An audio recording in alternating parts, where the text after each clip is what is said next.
We often think about strength, in physical terms, what we can see. But today we're diving into a condition where profound weakness really is the defining feature. Mm-hmm.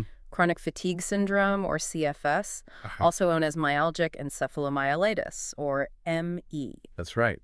It's a really complex area, isn't it? Lots of people struggle to really get their heads around it. Absolutely. So our goal with this deep dive is to sort of unpack the essentials about CFS-ME, make it clear, memorable, and hopefully really useful for you listening. Yeah, we'll be using some detailed notes to give a structured overview, and we've got some memory aids, examples, things to help solidify understanding. Great, because understanding this condition, well, it's challenging. It really is. And that overwhelming fatigue is the central thing, kind of weaving through everything for the person affected. It's not just being tired. It's fundamental. Okay, so let's start right there, the foundations. How do we actually define chronic fatigue syndrome and myalgic encephalomyelitis? What are the key things for diagnosis? Well, at its core, CFS-ME is this complex, long-term illness.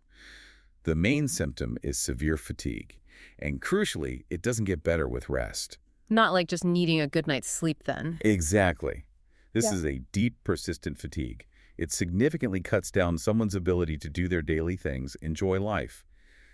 Clinically, for a diagnosis, this fatigue needs to be disabling. Disabling. How long does it need to last? It needs to have been there for at least 4 months. And it has to be affecting both their mental and physical function, more than 50% of the time. Wow, more than half the time. Yeah. And very importantly, doctors need to have ruled out other medical conditions that could be causing similar symptoms. There's no single test, you see. Right. And ME and CFS, they're essentially the same condition, just different names. Precisely. And it's worth noting, the World Health Organization actually classifies ME as a neurological disease. Health authorities recognize it too. Okay. Another really key thing is how unpredictable it can be. Symptoms can fluctuate, change in type, change in intensity. That adds another layer of difficulty. That unpredictability, I imagine that makes getting a diagnosis quite tough for people. Oh, absolutely. Many people face really long delays, sometimes years before they get a diagnosis. And unfortunately, some might even face skepticism from healthcare providers. That must be incredibly frustrating. Yeah, it can be really detrimental. So the exact cause isn't known, you said. But what do the notes suggest about the etiology, the potential factors involved? Well, like you said, no single smoking gun. But the thinking is it's likely multifactorial, a mix of things. A really significant number of people, maybe 50 to 80%, say their illness kicked off suddenly after something like the flu, a viral infection. So an infection trigger is common. Seems to be, yeah. Beyond that, we're looking at possibilities like immune system problems, hormonal imbalances, maybe a genetic predisposition, making some folks more susceptible. Genetics too. Potentially. Yeah. And also the impact of significant psychological stress. Research is really looking into how these things might interact. Maybe an infection triggers an autoimmune response in someone genetically prone. That link between infection and the body's response sounds really critical. It does seem to be. The notes also mention how major life stressors can impact our neuroendocrine system. That's the network linking brain, hormones, immune system. Right. If that gets disrupted, it can have knock-on effects. We also see signs that the HPA axis, the hypothalamus pituitary adrenal axis, is less responsive. The body's stress management system. Yeah, exactly. In CFS-ME, it seems sort of underactive, and that affects how the body handles stress and illness. Plus, there are changes in the sympathetic nervous system, the fight or flight part. Okay. That seems more active. And levels of stress hormones like catecholamines are altered. So overall, it points to a complex pattern of changes in the body's systems. That is quite a lot to juggle. Is there a simpler way to remember those potential causes? Definitely. We can use a little memory aid. VIGHP. Yeah. Virus, immune dysfunction, hormonal imbalances, genetic predisposition, and psychosocial factors.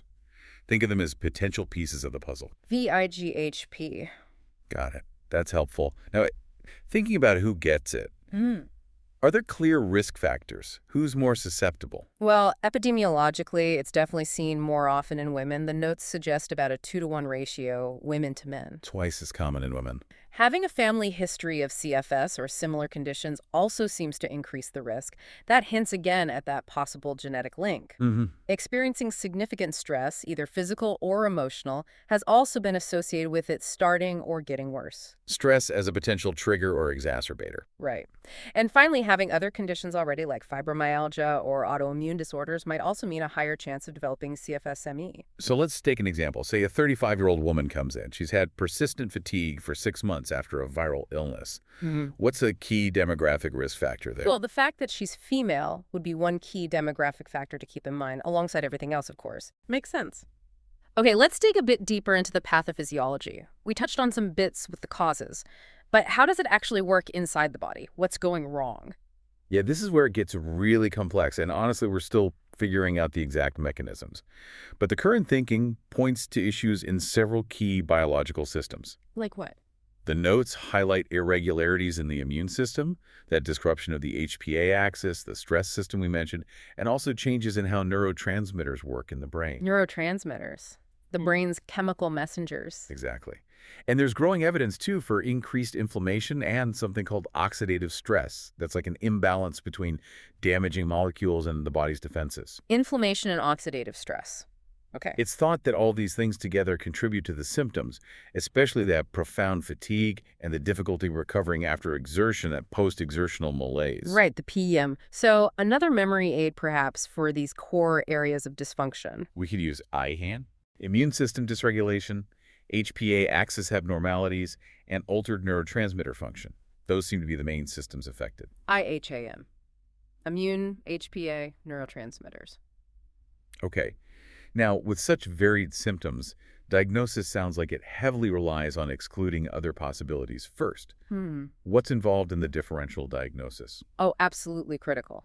Since there's no specific test for CFSME, you have to rule out other things that cause similar symptoms. Like what sort of conditions? Things like fibromyalgia, multiple sclerosis, hypothyroidism, and underactive thyroid, depression, various other chronic illnesses, too. So it's a process of elimination. Very much so. It relies on a really detailed history, a thorough physical exam, and specific tests to exclude those alternatives. And because of this, yeah, diagnosis can take a long time. Right. And sometimes someone initially thought to have ME might, down the line, turn out to have something else as more information comes to light. The differentials can also vary depending on the initial presentation. Well, if someone's main issue is dizziness when standing, you might investigate POTS, postural orthostatic tachycardia syndrome first, before jumping to ME/CFS. Or persistent fatigue might trigger tests for thyroid issues or diabetes initially. Okay, so let's say a patient has chronic fatigue, muscle pain, and cognitive issues that brain fog. What are some key differentials to consider before landing on CFSME? Right, exactly. You'd definitely be thinking about fibromyalgia, hypothyroidism, depression. Those would be high on the list to evaluate and rule out first. Makes sense. Okay, let's shift focus slightly to who gets this. What does the epidemiology tell us, especially here in the UK? Estimates in the UK suggest it affects somewhere between 0.2 and 0.4% of the population. It's quite a lot of people, across all age groups. And the gender split. As we said, more common in females, roughly 2 to 1. Onset is typically in early adulthood, but really it can start at any age. What about psychiatric history? Is that a risk factor? Interestingly, no. Our notes clarify that having a pre-existing psychiatric condition is not a confirmed risk factor for developing CFSME itself, though living with the illness can certainly impact mental health. That's an important distinction. It is. And it also affects children. Up to 2% might be affected, which can lead to long periods off school, major disruption. That's significant for kids. Yeah. And some data also points towards a higher incidence in socially deprived families, though the reasons for that are complex. Okay, so what are the actual symptoms someone with CFSME experiences? What's the typical clinical picture? The absolute defining symptom is that persistent, overwhelming fatigue lasting at least 6 months, but it rarely comes alone. Right, you mentioned other things. Yeah, a key hallmark is post-exertional malaise, PEM. That's where even minor physical or mental effort causes a significant worsening of symptoms later on. Fatigue, pain, cognitive fog, everything. That sounds debilitating. It is. Sleep problems are also really common. People often wake up feeling unrefreshed no matter how long they slept. Unrefreshing sleep. Okay. Cognitive difficulties. The brain fog is another big one. Affects memory, concentration, processing information. And then there's often widespread muscle and joint pain, headaches, sometimes flu-like symptoms that linger. Are there specific criteria based on these? Yes, there are internationally recognized diagnostic criteria. Yeah. Generally, besides the fatigue, they require PM, unrefreshing sleep, cognitive impairment, and a significant reduction in activity levels. For how long? Usually, symptoms need to be present for at least 6 months in adults, sometimes a bit shorter for children, depending on the criteria used. For me specifically, you might also see things like orthostatic intolerance, trouble standing up, temperature sensitivity, sensitivity to light or sound, and often more severe pain. And it varies in severity. Hugely. Yeah. It's a spectrum. Mild cases might mean someone can still work part-time but has to cut back socially. Very severe cases. People could be bedridden, need constant care, extremely sensitive to any stimulus. Wow. And for kids and teens? Similar picture. Overwhelming fatigue, worsened by minimal effort, cognitive issues, sleep problems, pain. Sadly, yeah, many can end up needing wheelchairs or being confined to bed. That paints a really stark picture. Is there another mnemonic to help remember these core symptoms? Yes, we can use fatigue itself. Fatigue. Fatigue, severe, persistent, activity intolerance due to PEM, thinking memory issues, insomnia, sleep problems, unrefreshing, generalized pain, unrefreshing sleep again, it's key, and exhaustion, profound. Fatigue. That covers a lot of the key features. Okay. So if there's no single test, what investigations do doctors usually do if they suspect CFSME? Right. The diagnosis is primarily clinical, based on that history and examination. But to rule out those other conditions, the differential diagnoses, doctors will order screening blood tests. Standard stuff. Pretty standard, yeah. Things like a full blood count, FBC, urea and electrolytes, UNE for kidney function, liver function tests, LFTs, glucose for diabetes, thyroid function test. Other tests might be done depending on the specific picture. In the UK, the referral pathway usually involves sending adults to specialist ME/CFS teams. And children. They typically go to a pediatrician. And if managing activity is a major issue, referral to specialist physios or occupational therapists with ME/CFS experience might be helpful. Okay, we've covered the what, why, who, and the symptoms. Right. Let's talk management. How is CFSME usually managed, particularly in the UK system? Well, since there's no cure currently, the focus is really on managing symptoms and trying to improve quality of life. So what does that involve? General strategies often include things like cognitive behavioral therapy, CBT, and learning activity management techniques, often called pacing. Okay, CBT and pacing. Yeah, but it's really important to be clear about CBT here. The aim isn't to suggest it's psychological. It's about developing coping strategies for the symptoms, managing within limits, improving function where possible. Right, it's a coping tool. Exactly. And pacing is all about finding that balance between activity and rest to avoid triggering PM. It's not about constantly pushing limits. And what about graded exercise therapy? GT, I've heard about that. Ah, yes. Crucially, GET is traditionally defined where you steadily increase activity regardless of symptoms, is no longer recommended by NICE guidelines in the UK for ME/CFS. Evidence suggests it can actually be harmful for some people. Okay, that's a really important point. No GT. What else is used? Sometimes low-dose amitriptyline might be tried for sleep problems. If pain is a major issue, referral to a pain management clinic could be useful. Individual dietary advice and making sure fluid intake is good can also help some people. How do people manage the ups and downs, the flare-ups? Managing flare-ups is key. It involves learning to spot early warning signs, identifying triggers like overdoing it, stress, or infection. When a flare happens, the advice is to cut back activity, prioritize rest, use self-care strategies. And seek help if needed. Absolutely. If things get worse or don't improve, talking to the GP or specialist team is important. Yeah. Regular reviews are essential anyway to monitor things and adjust the plan. What about the really severe cases, people who are bedridden? They need much more specialized support. Referrals to experts in severe ME are often needed. CBT and pacing still have a role, but they have to be very carefully adapted to extremely limited capacity. Right. Often, managing the environment is key, reducing light, sound, sensory input. And practical support is vital help with personal care, mobility aids, home adaptations. The focus remains on quality of life within severe limitations, always avoiding pushing into PM. So, looking ahead, what's the typical outlook? What's the prognosis for someone with CFSME? It's really variable, honestly. That's one of the challenging things. Some people do gradually improve over time. Some might even feel they recover fully. That's hopeful. It is. But for many others, it's a persistent long-term condition. The course often fluctuates, with good periods and bad periods, quite unpredictably. Are there factors that influence the outcome? Early diagnosis, getting the right management and support those, seem important. But right now, we can't really predict accurately how any one person will progress. Factors sometimes linked to a tougher course include having very severe symptoms right at the start, delays in getting care, maybe a family history of severe ME, or having other health conditions alongside it. Is it life-threatening? Direct death from CFSME itself is rare. When deaths occur, it's usually due to complications from other coexisting illnesses.